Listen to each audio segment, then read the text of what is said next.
Hi guys, and welcome back to my channel. For those of you who are new here, hi, I'm Megan. You can call me Meg if you want to.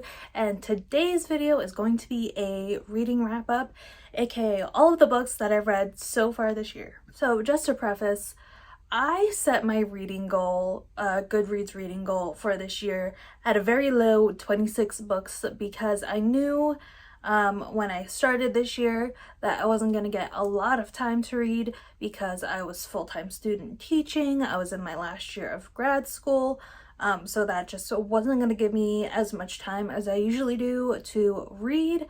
So that's why I have 6 books with one short story that I've read thus far this year. But, you know, my Goodreads goal is just for me. The world is not going to end if I do not finish all 26 books before December 31st. I didn't meet my goal last year, and I'm still here. We're all good. It's just a fun process. Anyway, long ramble over. Let's get into it. The first 2 books I want to talk about are by the same author, and that is Galatea by Madeline Miller and Circe by Madeline Miller. I picked up Galatea as my first book of this year because I thought it would be like a good stepping off point to set in motion like my reading pace for this year, which more or less worked. But I really didn't know anything about the myth that this was based off of before I read it, which I kind of wish I had done a little research and read the myth of Galatea before I picked up the short story, because I was a little lost while reading it, even towards the end. So that's why I didn't rate this. I still enjoyed it because I enjoy Madeline Miller's writing, but I just wish that for myself I would have researched the myth more. It was a little confusing at first to not go in knowing that she was originally made of stone and then like animated. Is that the right word for it? Or humanized? I don't know. So that was a little confusing at first, but other than that, I still got a lot of enjoyment out of reading this, and reading this actually led me to picking up Circe. So Circe, of course, is about the witch Circe and her entire like journey. Madeline Miller really added a lot to the myth of Circe because she's a lesser known myth, I want to say. This was actually my first and only 5-star read of this year so far. Maybe I just read this at the right time, but I just fell in love with this story so much. I really related to the character of Circe. I think Madeline Miller wrote her loneliness on the island of Aeetes so well. It was really palpable to me how lonely Circe felt on the island, especially after Odysseus and his men leave her island. You could just feel that she was wanting to make a connection with people, but because she was banished to the island of Aeetes, she really couldn't. To have a strong female character in Greek myths is not that common. I've learned after listening to Let's Talk About Myths, Baby. If you've heard of that podcast, it's really good, which I started listening to after reading Circe because I just wanted to know more about Greek myths.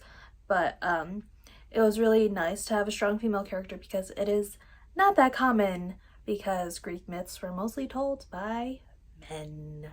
For her to take her fate into her own hands and decide for herself what she wants and not to let her father or any other man in her life determine that for her was really powerful to me. Like, my heart hurt for her by feeling how lonely she was on that island, especially because Circe is immortal as the daughter of Greek gods. Like, she was going to be stuck on that island forever, but she determined for herself what she wanted. I loved it so much. So yeah, that's why I gave this 5 stars. Maybe this is an unpopular opinion, but I like Circe more than the Song of Achilles.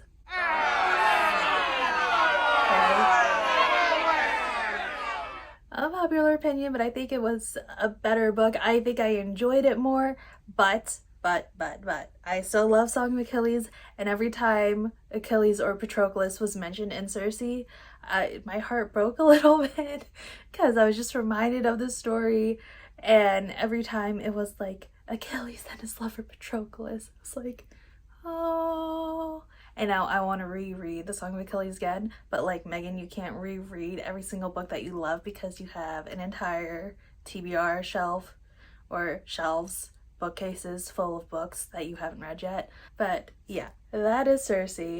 Next up, we have I Was Born for This by Alice Oseman. This is a YA contemporary book, and it is told in dual perspective between the main characters of Angel Rami, who is a huge fan of this band called The Ark, which kind of gave me like Jonas Brother vibes because they all play their own instruments and it was a trio. And the second perspective is from The Ark's guitarist, whose name is Jimmy, and Jimmy is actually a trans man. I gave this book 4 stars. It had the potential to be a 5-star book for me, but something, I'm not sure what, but something was missing. But I feel like Alice Oseman really understood what it was like to be a fangirl and have that experience, especially with like online sites like Tumblr and Twitter, and how people turn to those to make connections with people about something that you love when you can't get that experience with your in real life friends, which Angel does a lot. I think she really understood and comments on why specifically young women get so attached to their male idols and these bands that they love so much. I really like the commentary that Alice Oseman had on that. But then on the other hand, I also like the commentary that she added from Jimmy's perspective on how that much love from fans who say, we love you, I know you, how it affects the idols like Jimmy. If you were part of the One Direction fandom back in their heyday, like 2013, even now, I think you would really enjoy I Was Born for This, because I really related a lot of the experiences that Angel was having to my experiences in the One Direction fandom, and even some of the experiences that the band was going through. If you've ever heard of Fangirl by Britta London, which if you've been on my channel for a second, you know that's one of my favorite books. If you like Fangirl by Britta London, I think you would definitely enjoy this book, and vice versa. If you've read I Was Born for This and really enjoyed it, I also think you would like Fangirl by Britta London. They both comment on the fan experience being like fan culture, but different sides of fan experience. This is more fangirl experience and with like bands and stuff, but yeah. Oh my god. But Ship It by Britta London. Did I say that before? But Ship It by Britta London really focuses more on like TV show fandoms and stuff like that. Both have really great commentary on how society views those the people involved in those kind of cultures as well. The next book we have is Time of Our Lives by Emily Wibberley and Austin Sigmund Broca. This is a coming of age story, but it's also like a contemporary romance. It's slightly insta-lovey, but the pace at which the romance is set up, I didn't mind the insta-love as much as I would in another book that has a more faster paced romance. But our 2 main characters are Fitz and Juniper, and they meet while doing a tour of a bunch of colleges up and down the East Coast, and they just so happen to keep going to the same ones. The story really touches on how you see your future for yourself and the deciding factors on how you pick the future that you want. And I think both characters, they're they were so different, but they gave each other a perspective that I think they really needed from each other. And I think that's part of the reason why the romance worked. I kept wanting to get like something deeper out of specifically Fitz's perspective in the novel, but I just wasn't getting it. And I think that's why this is, although I do like their writing, Emily Wibberley and Austin Sigmund Broga, of the 3 novels that I've read from them, this is definitely my least favorite. My favorite is Always Never Yours, but I still gave it 3 stars. I still enjoyed the book a lot.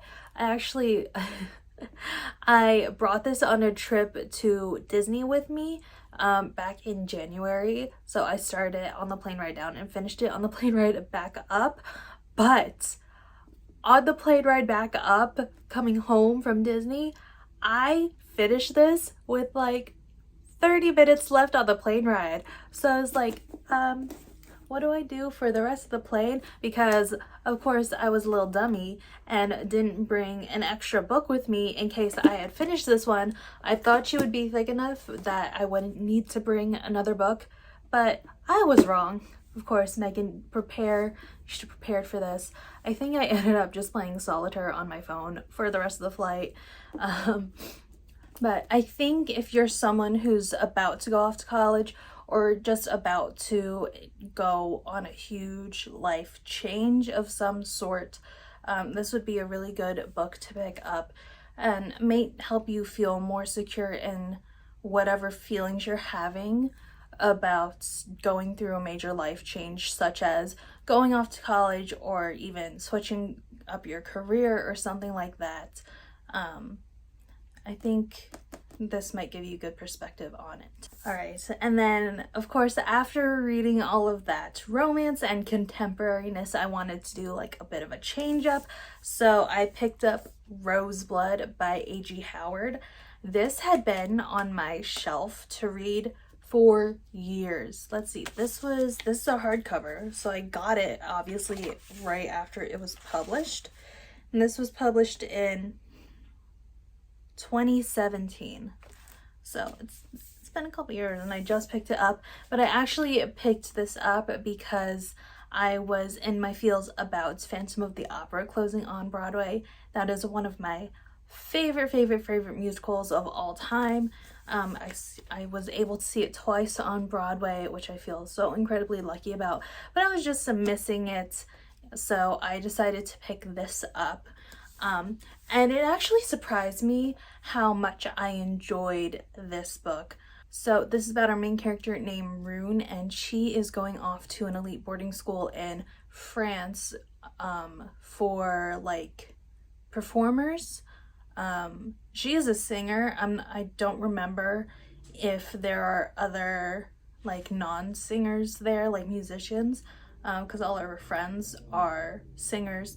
But yeah, she's going to an elite boarding school for opera, and she has this, I want to say like, she has this weird ability where she can just hear a song and then immediately perform the song, having never practiced it and never having had actual voice lessons before, but she can perform it just like that. The book is kind of like magical realism, somewhat fantasy, somewhat mysterious, because there is this mysterious being that Rune feels when she steps onto the campus of this elite boarding school, that she feels is following her around. That's all I really want to say about this in case you feel like picking it up, because there are some twists and turns in this book that I feel like really contributed to my enjoyment of this, and it's better if you know nothing about that than me telling you.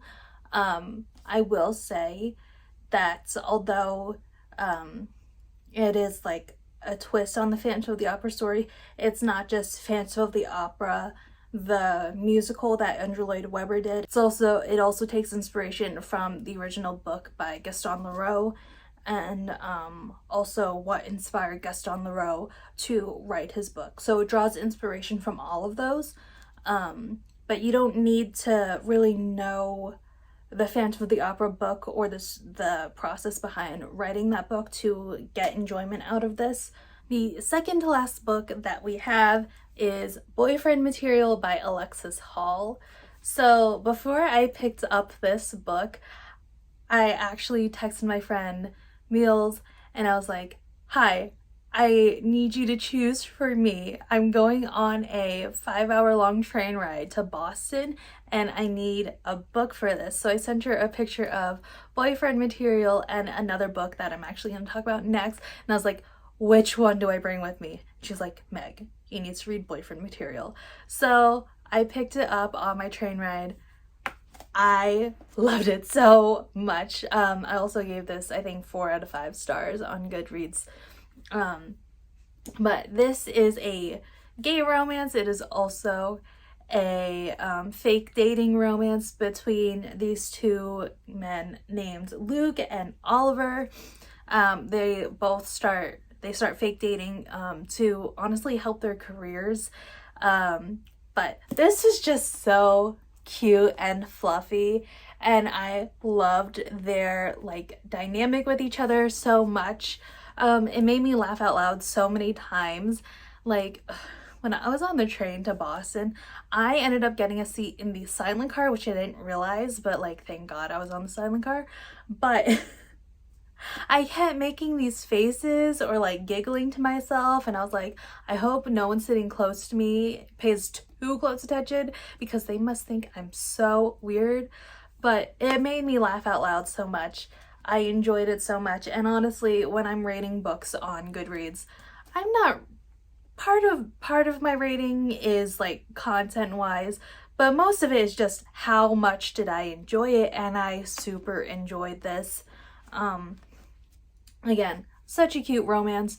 If you like the dynamic of Henry and Alex in Red, White, and Royal Blue, their dynamic, Luke and Oliver's, remind me a lot of it in like the best way.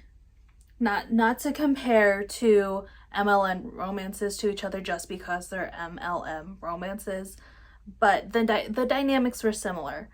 I will say it got kind of cliche at some points, but I think with like a fluffy romance like this, you're bound to get some cliches in there. The ending was slightly cliche for me, but like it's cute. Cliches are cliches for a reason because everyone enjoys them. So it's not like a bad thing that it was cliche, but like I could see it coming. But of course, it's a rom-com. It's basically a rom-com, so what do you expect? I don't know what else to say other than I love this. It was such a nice like break from after reading Roseblood, which was kind of dark.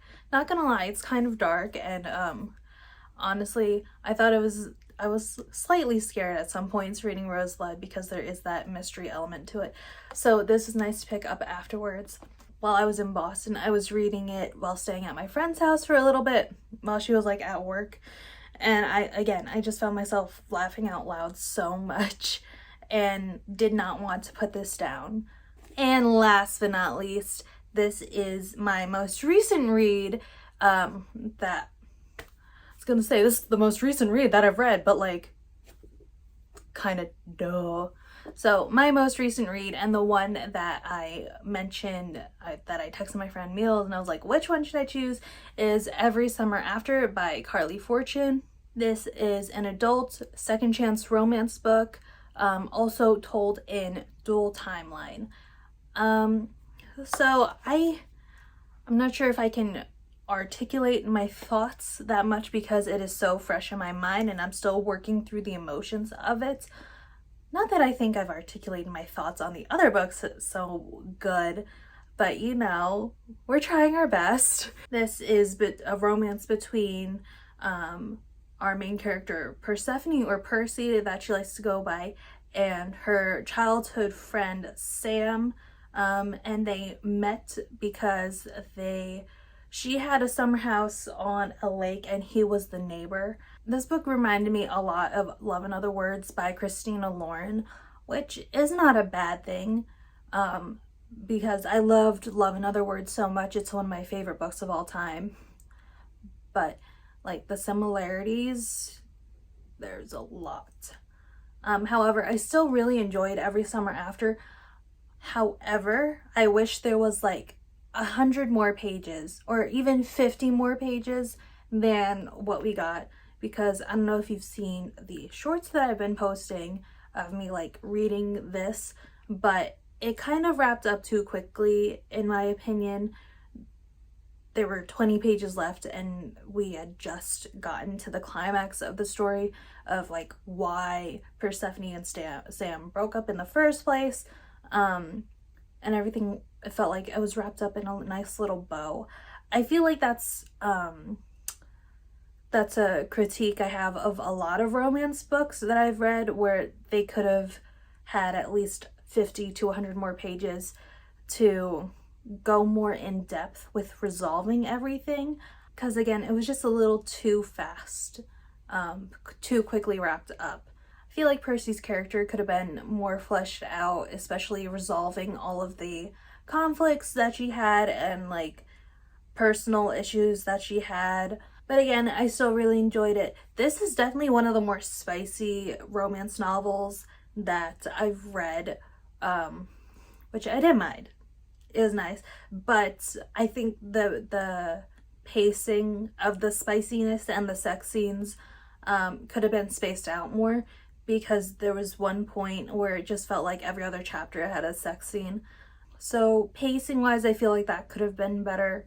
But again, I still really enjoyed this, and I enjoyed the process of reading this and having all of those like, oh my god, are you kidding me moments when you read a book. That was one of the things that I really liked about this, because not every book I have so many external reactions, but I love when I do, so that's what I really got from this book. And it was definitely a nice book to read to start off my summer. I partially picked it up because I wanted like a summer romance, and it definitely gave me that. But with that, that is it for this video. Those are all of the books I've read thus far this year. If you want to see more of me, make sure to like and subscribe, and also follow me on all of my other social medias. I am miss.meganlee on Instagram and miss_meganlee on TikTok. I post way more regularly on those two platforms, especially TikTok, than I do on here. I am trying to get better at it. I'm trying to set a schedule for myself, but you know, life's crazy. Comment down below if you've read any of the books that I've read so far, or if you're interested in reading any of these that I've mentioned. Other than that, I hope you have a wonderful morning, noon, night, day, wherever you are, and I will see you in my next video. Bye!